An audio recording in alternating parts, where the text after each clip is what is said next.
বিসমিল্লাহিররহমানিররহিম। দেশের সবার কাছে দরবেশ বাবা নামে পরিচিত প্রধানমন্ত্রীর শিল্প বিনিয়োগ বিষয়ক উপদেষ্টা ঠিক আছে সালমান এফ রহমান সদরঘাটের মাঝি হতে গিয়ে গ্রেপ্তার করেছে পুলিশ।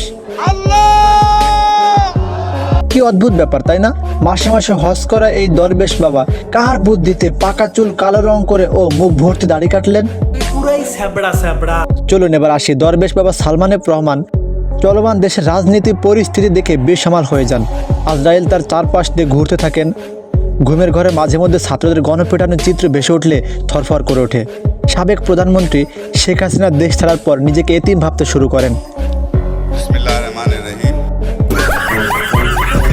সুপরামর্শ দেওয়ার মতো মানুষও নেই তার পাশে।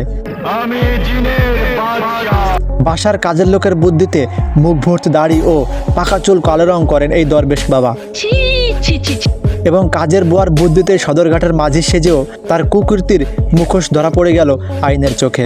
2006 থেকে 2007 সালে তত্ত্বাবধায়ক সরকারের আমলে ঋণ খেলাপি সহ নানা অভিযোগে জেলে গিয়েছিলেন সালমান এফ রহমান। এরপর বের হয়ে নাম ছড়ান 2010 সাল থেকে 2011 সালে শেয়ার বাজারের কেলেঙ্কারিতে। এত কিছুর পরেও তাকে স্পর্শ করার সাহস হয়নি কারো। তার বিরুদ্ধে সর্বশেষ শিক্ষার্থীদের আন্দোলন চলাকালীন সময়ে ব্যবসায়ীদের জোরপূর্বক গণভবনে নিয়ে প্রধানমন্ত্রীর পাশে আছি বলে বক্তব্য রাখানোর অভিযোগ উঠেছে। মূলত 2008 সালে আওয়ামী লীগ সরকার ক্ষমতায় আসার পর বেপরোয়া হয়ে ওঠেন সালমান এফ রহমান।